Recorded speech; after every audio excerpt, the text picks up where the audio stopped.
Hello, and thank you for joining us for a mindful moment. There's never been a better time to build your mindfulness skills. Mindfulness not only improves your mental, emotional, and physical well-being, but provides a foundation for remaining calm during stressful challenges and events. Through mindful thoughts and actions, we can do more than just survive life's challenges. We can continue to thrive. The key to becoming more mindful is simply practice. We hope this podcast will provide you with knowledge, inspiration, and motivation. Working together, we can learn and grow from any experience. So, let's get started. As we continue to try to move forward, I've spent the last week doing something I don't normally do, which is watch a lot of news. I consistently advocate against watching news because it's so sensationalized, hyperbolic, and stress-inducing. But I felt that by only skimming the periphery of what's happening in the world for the past few months, I may not have a full understanding of our current situation. So I dived in.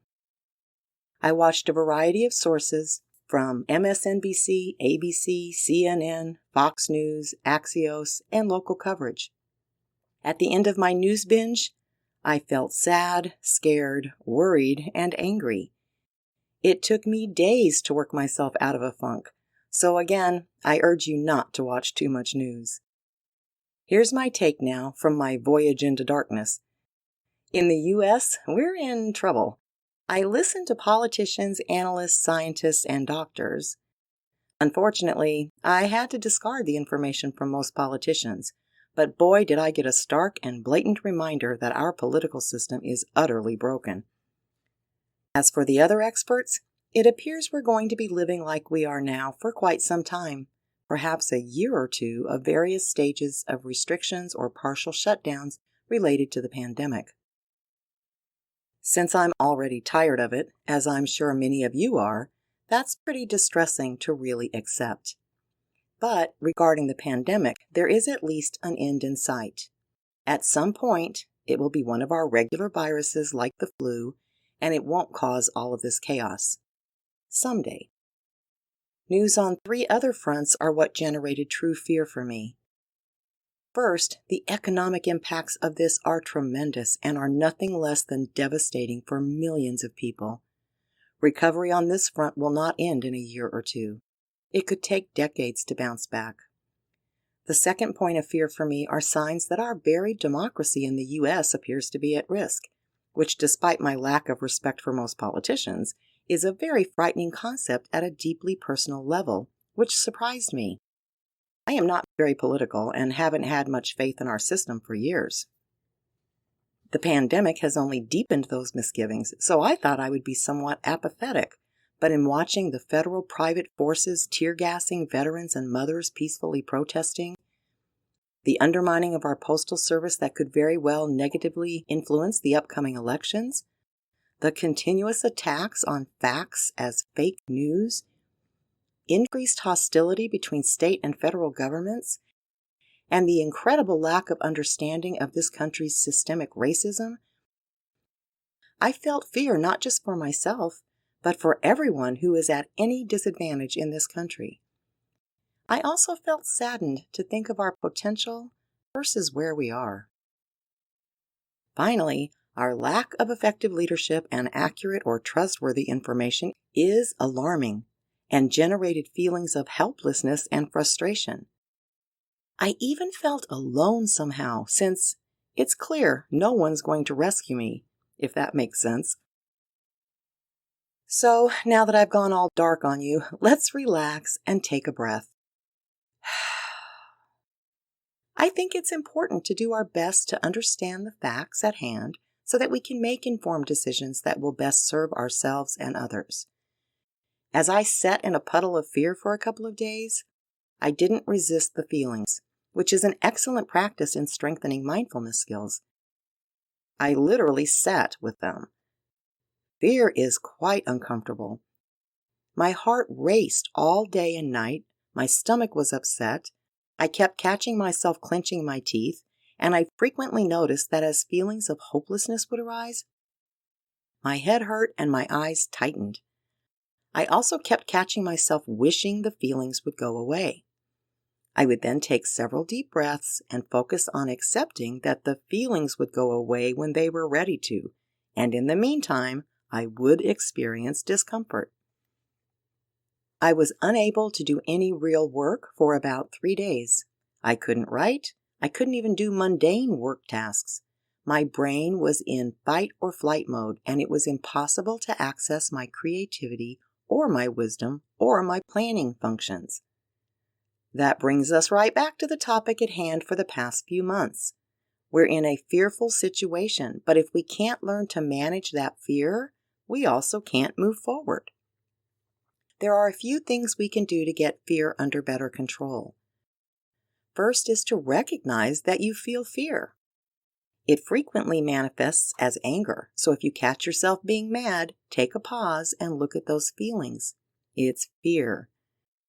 I think it's quite reasonable for us to feel fearful, but again, that doesn't serve us. So we need to first recognize it, notice how it feels, and then try to move out of the fight or flight response that fear generates. Find something safe. You can observe your fear much more effectively by shifting your perspective to safety. It can be as simple as a mindful meditation, noticing your breath for a few minutes, and then reminding yourself that in this moment, in this very minute, you're safe. As your body responds to this feeling of safety, the release of fight or flight response hormones begins to slow, allowing you a little space to look at things differently. I suggest that if you're experiencing high rates of fear, that you schedule a regular practice of breathing exercises several times a day.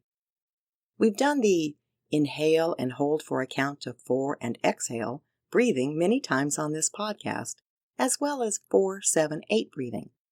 We'll do that one again at the end of this show in case you need a reminder.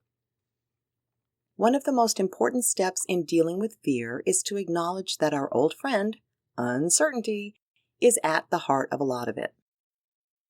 Yes, millions of jobs are now permanently gone, but millions of new jobs will replace them.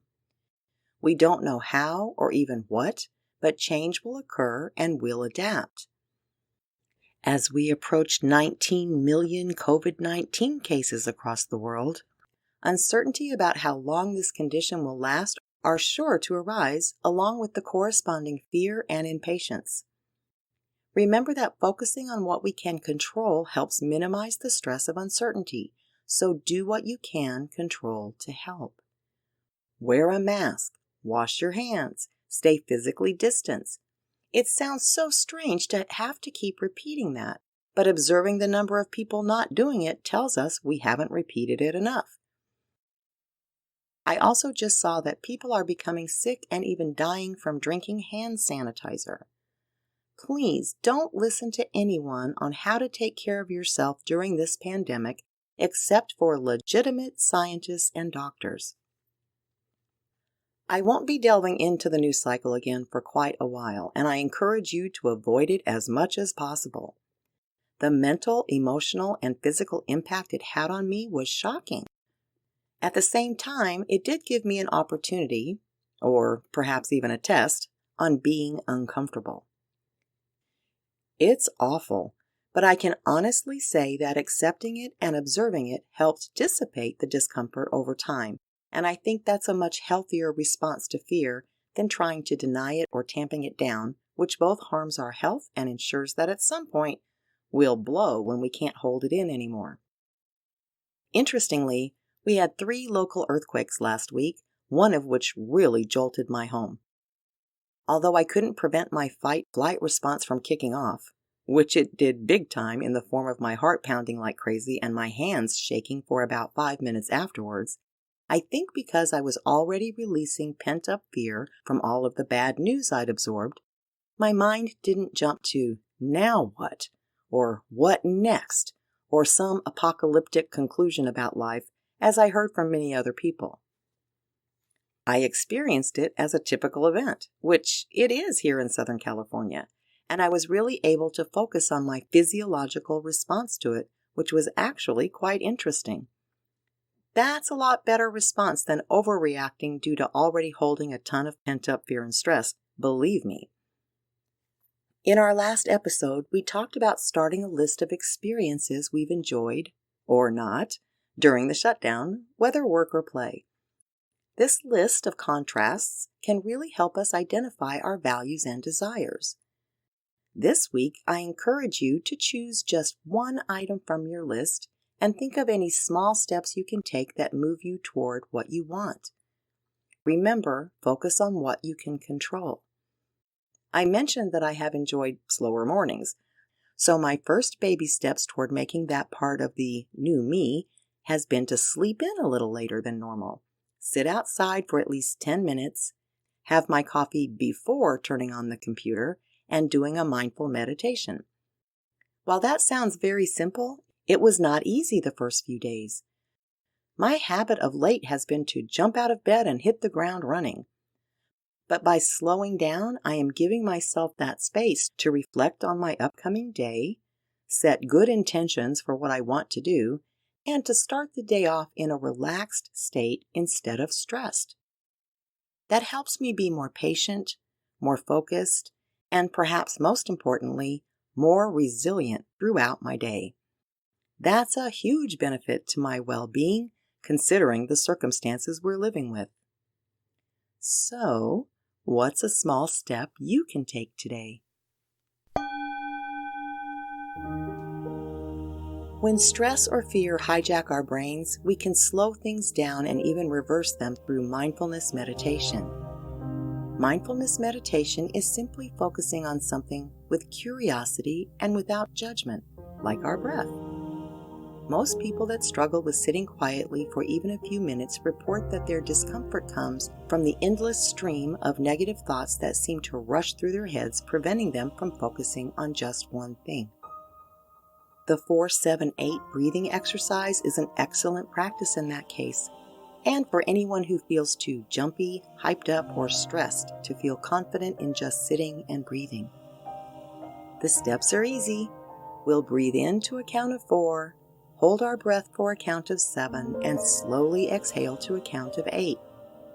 You may wish to purse your lips like you're blowing up a balloon to help you control the exhale. Sit comfortably, feet flat on the floor, hands on the thighs. Soften your gaze or close your eyes and breathe normally.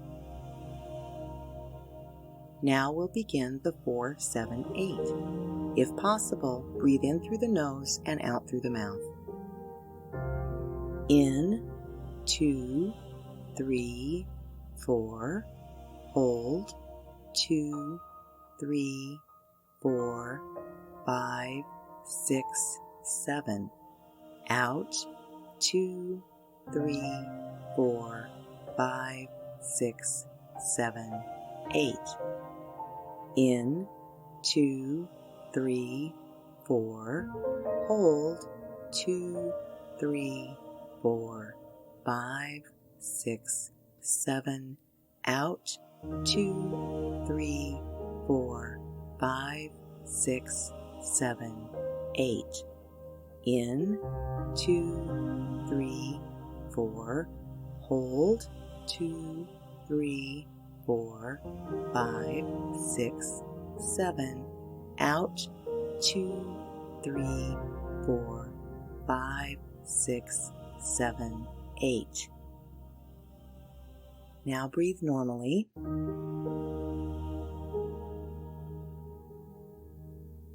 Anytime you find yourself in the grip of fear, take a few moments to do the 4-7-8 breathing exercise and continue repeating the sequence until you feel calmer. As you start taking steps to move forward with life, remember that despite all of the scary events occurring, there are still things under your control. The more you practice going inward, connecting to your body's response to events, and noticing where your mind goes, especially when you feel bad, the easier life becomes to manage. The more you consider others and the more you do to help others, the better you'll feel. Will you still have challenges? Yes, Mindfulness is not a fix-all. It is a holistic approach toward living the best life you can live within the framework of your external world. It's also a start to making our world a better place to be. As everything continues to change, we can all remember that life always changes. We can successfully navigate the more challenging episodes by focusing on the present, taking care of ourselves, and doing whatever we can for others. Life offers too many rich opportunities to just survive it, even during challenging times. Our intention is to support you in thriving through a life of purpose and meaning. Until next time, remember to be mindful. Please subscribe to A Mindful Moment with Teresa McKee wherever you get your favorite podcasts. Please rate this podcast so that others can find us. And follow us on social media at Work to Live. A Mindful Moment is written and hosted by Teresa McKee. The Spanish version is translated and recorded by Paula Tile. Intro music, Retreat by Jason Farnham. Outro music, Morning Stroll by Josh Kirsch, Media Right Productions. Meditation music, Enochian Magic by J.R. Tundra. This podcast is produced by Work to Live Productions. Thank you for tuning in.